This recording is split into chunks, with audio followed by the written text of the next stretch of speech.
Hi everybody, I am terribly sorry. I have a feeling the glitch is at my end today.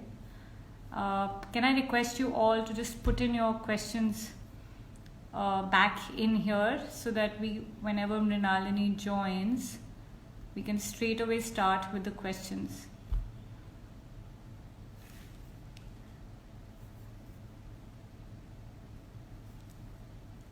Hi. I think people who had questions, I'm just requesting them if they can put in their questions again.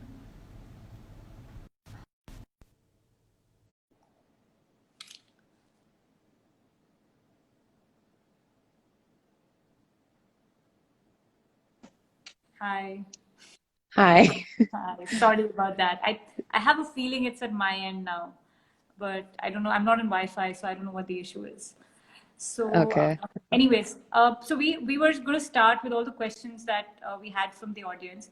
I've requested everybody to sort of resend in their questions, Sure. but I know Yeah. that a couple that we had. So one was, how does sort of one charge for content, right? Especially as a writer, Uh, uh, as an I think as a consultant, you could if you can explain a little bit. See, for somebody who's starting out their career, right, especially in freelance content writing, what are the two or three things they could maybe keep in mind? And I know you. I mean, of course, we can't get into numbers and all of that, but if you could sure. Yeah. share some ideas and from your experience, how does it work? So, okay, well, I'm really not the best person to be talking about this, but there are just two very basic fundamental approaches to charging somebody for written work. One is that you charge a lump sum, and one is that you charge per word.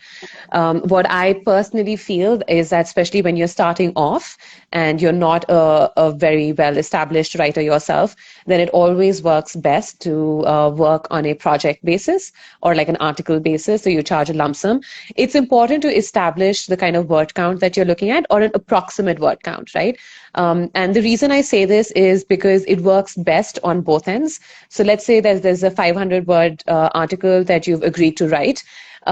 It gives you the freedom to kind of to formulate your thought and come as close to 500 words as you possibly can while doing justice to what you're saying without the extra sort of stress of, am I going to go over or am I going to run short? It's sometimes it's a little unpleasant because what tends to happen, and it becomes a little unfair where people unnecessarily try to stretch their content just so that they can, clock up words and then start charging if you start doing it per word. And then there are times where you just haven't given enough, you haven't made enough of an effort. So it's important to establish a ballpark figure. So what I would do is, let's say, establish that you want a 500 word article, give and take, whatever 5-10% that you want to establish with the person who's commissioning it for you. And to begin with, start with a lump sum till you get to a point where you've done enough work, you've got enough behind your back, and you have the confidence to say that, okay, if I have to give a 500, to identify that a subject of this sort can be covered and can be written about in so many That words, and that you're confident that you'd be able to do justice to it. So I feel more comfortable working on a project basis always.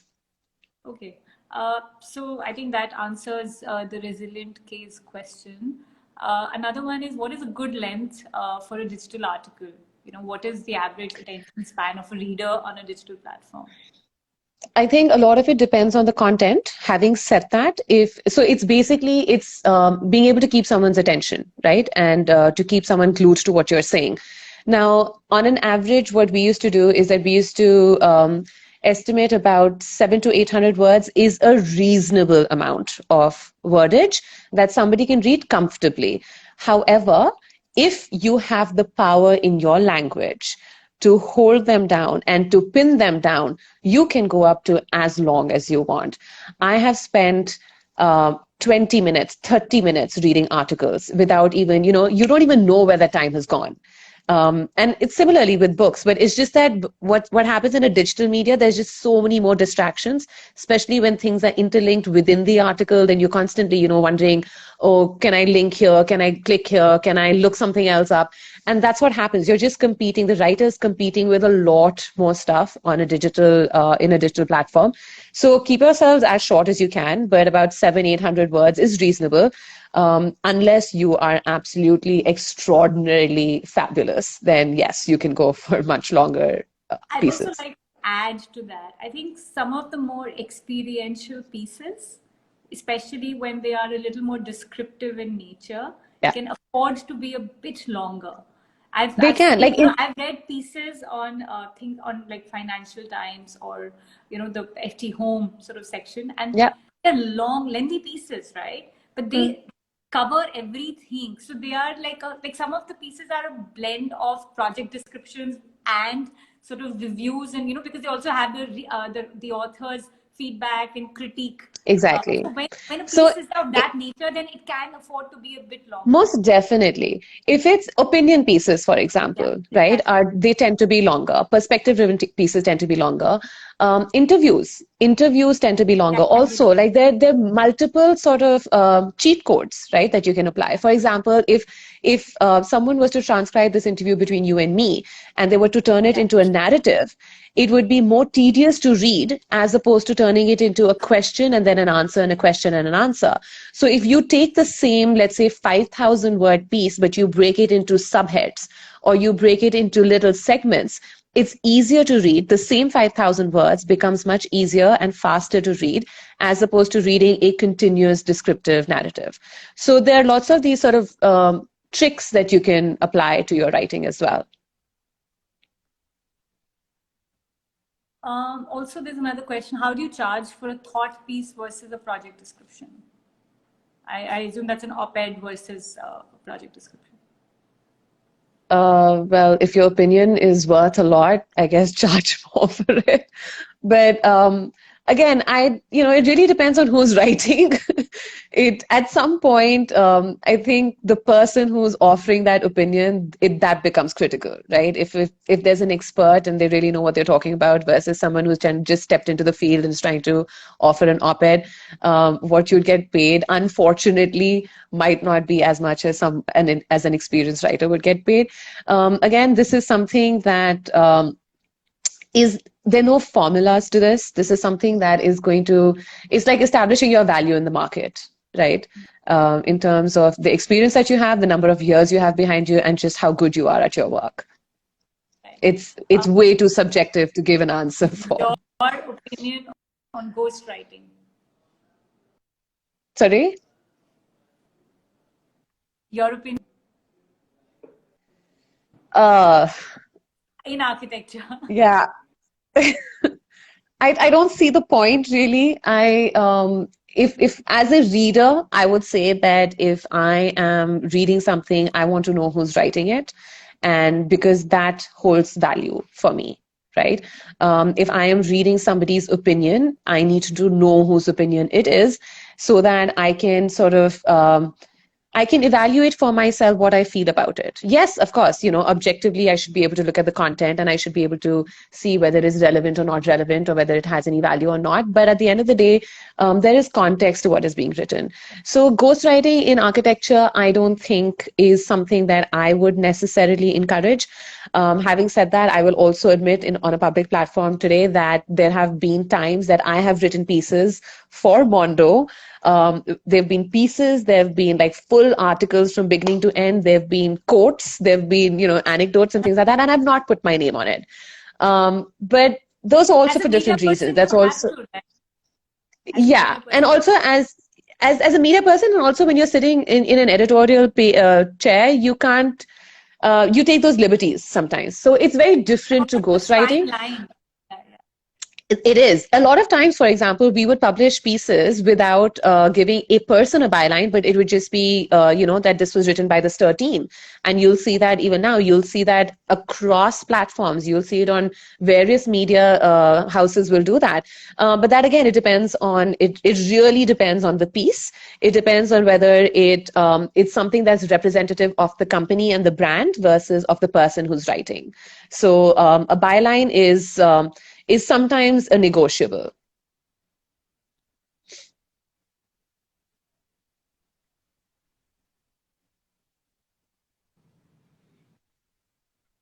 Tanya, you're frozen again.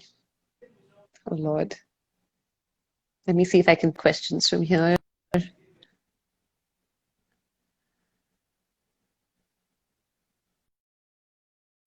Tanya, can you hear me?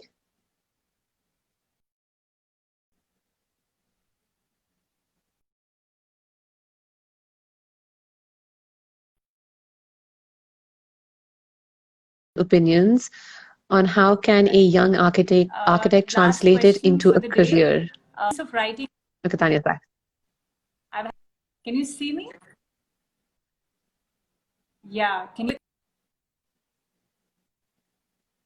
up the questions? Tanya, you're coming in bits and pieces. Yeah, I can hear you. I can't hear you. Yes, I've had a power cut. Okay, so Asmi is asking a piece of writing that's really close to you. Oh, wow. If I had to talk about my own writing, then I would say most of my interviews become very special to me because they're personal conversations. The way I do interviews, it's more about the person than the work, and those are all my interviews are very special for me. If I have to talk about somebody else's work, that's just way too much. I think that there are too many things that that affect me and that have become personal. So I'm sorry, I can't pick. I'm just going to go to the next question. Some of your favorite books on architecture and design. Oh, geez. I think one of the books that I've kind of come back to after a really long time is A Pattern Language that I've picked up again after many years and have enjoyed. It's one of those books that I pick up, read a couple of pages, and put it back, and then I'll go back to it. So that's something that that has kind of resonated with me a lot, and especially parts of it where we talk about, where the author Alexandra talks about a quality without a name. Must read it. I think it's chapter 3, if I'm not mistaken. So, yeah. The next question? Do we have more?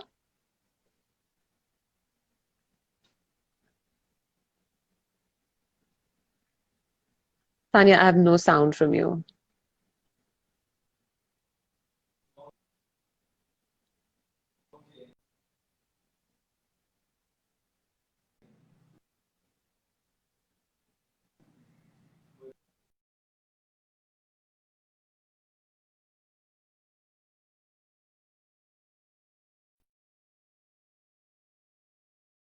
Tanya's had a power cut in her office. Yeah. Anything? If there are any other questions, feel free to pin them. Okay, Rasika, can you please provide anecdotes from your journey in writing architecture and opinions on how can young architects translate into careers? So Rasika, you're asking, is your intention to ask 2 different questions about anecdotes and how can young architects translate it into a career? How can young architects translate what into their careers? Do you want to just elaborate on that? But where anecdotes are concerned, I think some of my most memorable moments throughout the last, let's say, 5.5 years of my journey in the media field has been just meeting a lot of people, meeting a lot of very, very interesting. So I think, spending the afternoon with Piero Lissoni, having breakfast with Lyndon Neri of Neri and Hugh, and just talking about their work, talking about what makes them tick and what makes them the people that they are, and therefore, their personal journeys and experiences, and how that translates into.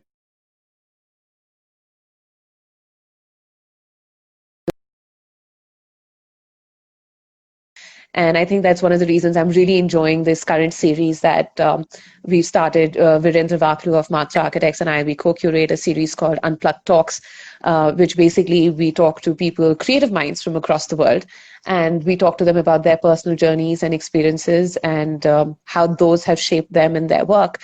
And so for me, that's very intriguing to see, again, the question of why people do what they do. We have another question. How did you land up in media from architecture? This was purely by accident. I was practicing as an architect. I was teaching at the Sushant School of Art and Architecture. I was teaching architecture studio. I was doing a whole bunch of different things, architecture, interiors, some art installation work as well. And a friend of mine called Amit Gupta, who is who's the founder and editor now of Stir. He approached me wanting to bring a magazine into India, and he asked if I'd like to join him as the editor. So we put together a note, we sent it off to Mondo in the UK, and they loved it, and we started the magazine here.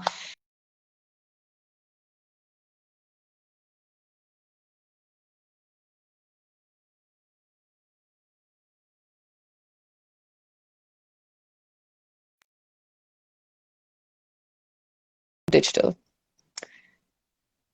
How do you approach your research on an architect? Okay. Of course, the first thing and the first source that we all ask is Google. Who is this person and what does this person do? But I think what becomes interesting is to kind of go beyond that. For me, research is not linear, and the disadvantage of working on a digital platform where you get distracted by so many other links and sort of outward projections also becomes the biggest advantage when you're doing research. So if you start at one point, don't be afraid to kind of branch out into various things. You might be looking for Norman Foster, but if you start, if you kind of Google Norman Foster, you'll end up looking at works done by Renzo Piano, but you'll always find a connection back to Foster. It's a strange example, but basically your research needs to be multifold. You need to look at digital, don't be afraid to get into archives. We've all forgotten what libraries are about, but if you can't get to a physical library, there are a lot of digital libraries. Look at a lot of universities have a lot of archives that you can tap into. So your research can, go there. So yeah. So we have time for more questions. We're getting a few more. Kavita asking, when writing a project description, do you always have a conversation with the architect, or are you able to write just by looking at project images and drawings? So very honestly, yes, I have the capability of writing about a project by just looking at the visuals that are provided. However, I will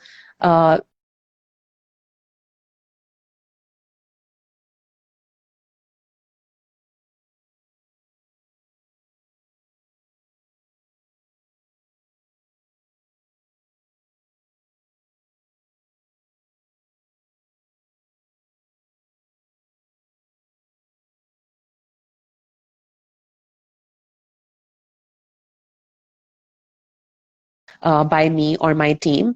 We have always had conversations with the stakeholders.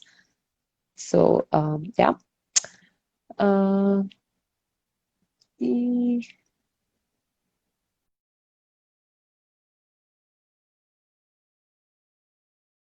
I am done. Okay. So thank you all for being with us this afternoon. Thank you, Tanya, for having me here. It's interesting that I was very excited to be on the other side of the table. Now I'm taking over your role. But I think Epsil's doing a great job with putting together this OPT series. And I do hope that you've all taken something away from this conversation. If you have other questions and you'd like to reach out, please feel free to contact Tanya or me. Tanya, of course, is available on the Epsil Communications page, and you can get in touch with me directly on my Instagram handle, which is Gadyoke. And yeah, I hope you all enjoyed the talk, and we hope to see you soon. Thanks a lot, and thank you, Tanya, for having me. See you. Take care.